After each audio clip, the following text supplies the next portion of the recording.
Hi everyone, I'm Reha. Welcome back to our ongoing journey through music theory. Today, we're continuing our exploration of Schoenberg's theory of harmony, and this is already episode 9 of the series.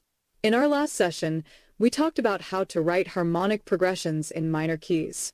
If that doesn't ring a bell, I highly recommend revisiting that lesson. This time, we're going deeper into some broader musical topics. First, we'll talk about how to use the bass line to guide better harmonic progressions. Then we'll explore different types of cadences, and finally, we'll look at some finer points and additional details from Schoenberg's work. Let's begin with the bass. No, not the kind that slaps, but the kind that quietly decides the fate of your entire harmony. Schoenberg divides bass motion into two categories. The first type is what he calls ascending progressions. That might sound counterintuitive because it can actually involve the bass moving downward in pitch, like a descending fifth from the dominant to the tonic.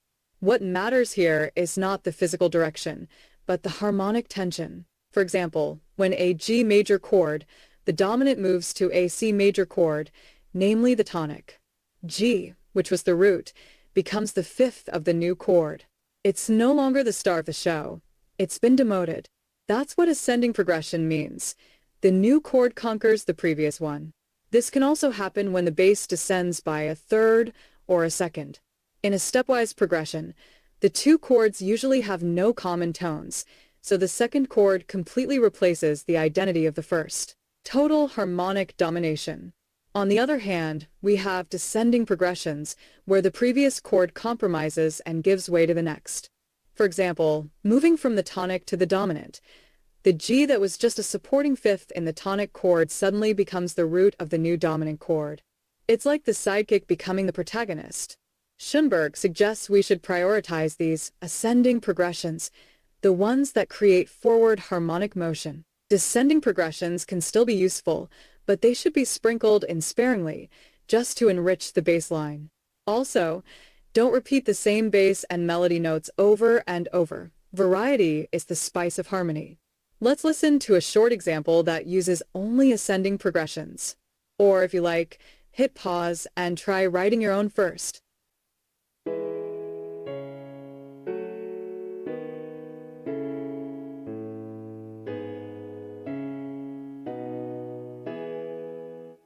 Next up, cadences. When we talk about cadences, or how to create a sense of finality, Schoenberg has a few key insights. I didn't include all of them on the slide, but you'll find the full notes linked in the comments if you want to study at your own pace. First, remember, music is elastic. There's no single, universally accepted way to end a piece. In the beginning, your job is just to capture that basic sense of closure most music has.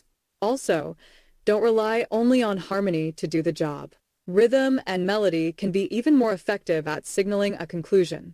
Sometimes, even if your final chord isn't the tonic, a clear, memorable melodic gesture is enough to say we're done here.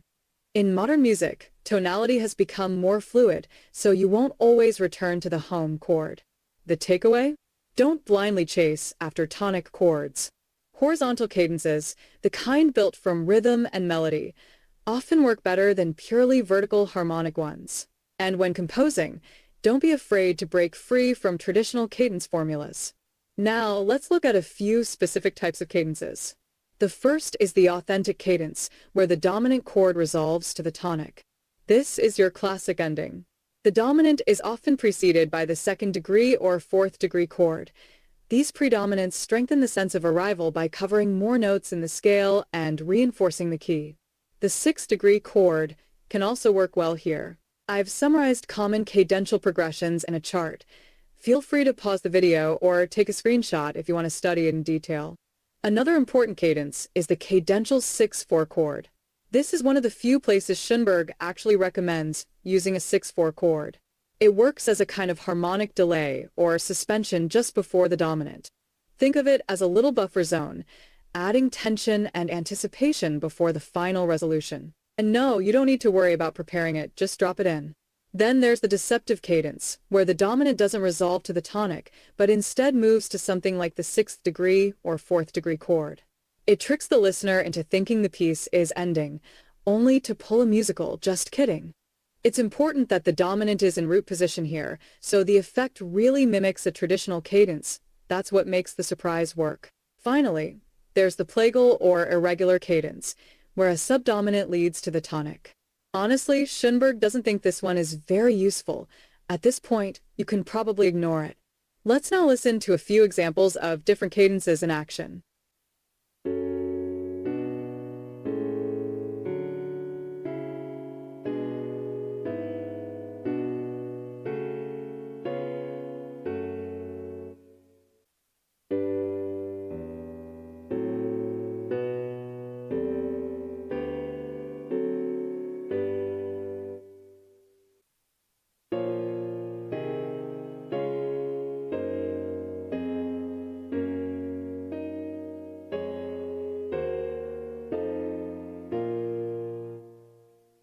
Last but not least, let's go over a few additional points Schoenberg mentions.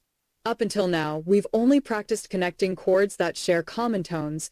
It's a good way to avoid mistakes. But now we're ready to talk about how to link chords that don't share any notes. The main thing is avoid parallel fifths and octaves.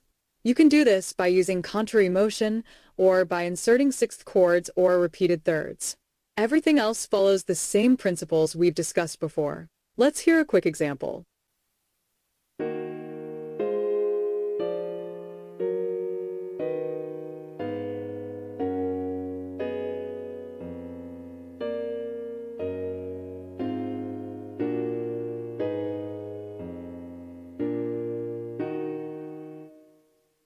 Also, you can now loosen up some of the earlier restrictions we had around seventh chords.